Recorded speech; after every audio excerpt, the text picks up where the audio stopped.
Welcome back to Inside City Hall. As the race for Congress heats up on Staten Island, two Republican candidates are fighting over who's more hard-nosed on immigration and over whether their positions have shifted in the Trump era. Our Courtney Gross joins us now with some of the details. Big fight brewing out there. It is going to be a massive fight over the next couple months.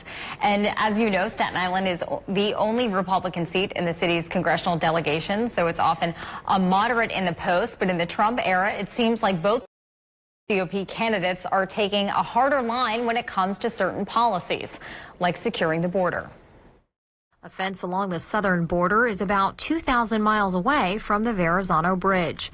But the border wall and immigration has become a central topic in the race for Congress on Staten Island. And it's now sparking a debate challenge. A debate, a forum. Let's sit down and discuss amnesty.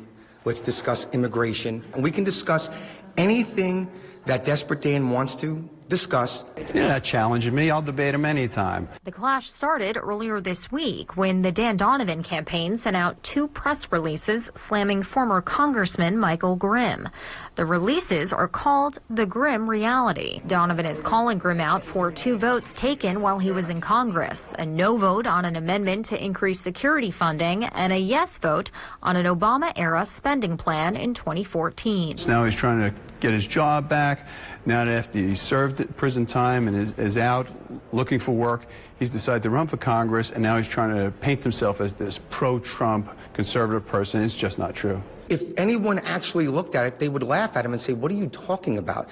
I don't think he understands procedure, to be quite frank with you. Dismissing Donovan's attack, Grimm came armed with his own on Thursday, hitting Donovan for co-sponsoring two bills in 2017 to protect young undocumented immigrants, otherwise known as Dreamers. So he didn't vote for this. He sponsored it. Neither of these bills even mention border security. It was a temporary bills to protect people who are here under DACA status until we can figure out immigration reform.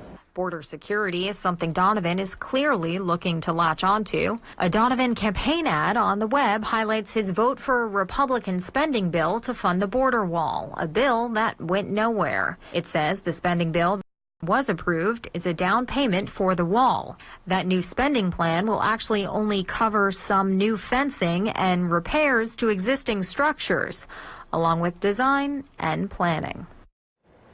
We imagine that debate challenge will happen soon. And of course, the primary is not until June, so they have a few more months to determine who is exactly the most hawkish when it comes to this issue, Errol. Boy, when it comes to this kind of nasty intra-party fight, style and demeanor actually sort of matters a lot, right? I mean, we haven't seen Michael Grimm in a couple of years, but he famously threatened one of our staff members and seemed a little bit out of control. Is he still that guy, or is he a different kind of candidate now? I think he still has that energy about him, and obviously you can see both candidates right now are really going negative right off the bat. You heard him call the current Congressman Dan Donovan there Desperate Dan. It was the first time he'd used that so far in the campaign trail. I imagine we're going to be hearing that kind of rhetoric over and over again when it comes to this primary season. There's a certain kind of absurdity. I mean, we were showing, footage of the wall, and they're both fighting over who wants to put more of our taxpayer money into the wall. It's not like they're talking about building, a wall over the Outer Bridge crossing or something like that. I mean, it's hard to imagine an issue more remote from the concerns of Staten Island. Even if the border wall were to work, it would be happening 3,000 miles away. Absolutely. It's pretty irrelevant when it comes to New Yorkers' lives, particularly those who live on Staten Island and the slice of Brooklyn that encompasses this congressional district. But I think both of these candidates are kind of betting on attaching themselves, aligning themselves with the Trump administration. They're probably have done some polling, and they see that Staten Islanders are still very supportive of the president. So they're going to make that bet and try to become as hawkish or as Trump-like as they possibly can before the June primary. Of course, there's going to be a general election, too, so that strategy may not work out that well come November if there's some sort of blue wave. I mean, the Democratic Congressional Campaign Committee, they like to see all of this fighting, and they're actually laying some bets on one of the Democrats, Max Rose, who's been sort of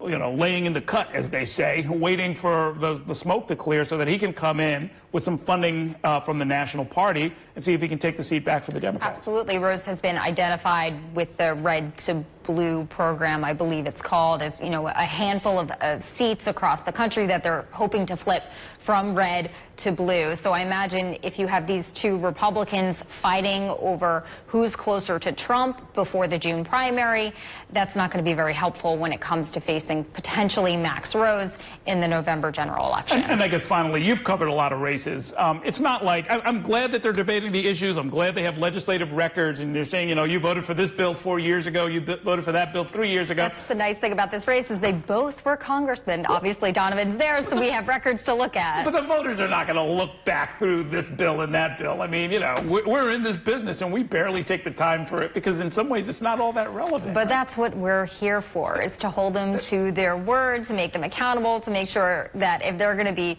Trumpian now, we'll see what their record was like a few years ago before Donald Trump was even on the radar. Long way to go till June. Thank you, Courtney. We're going to take a short break.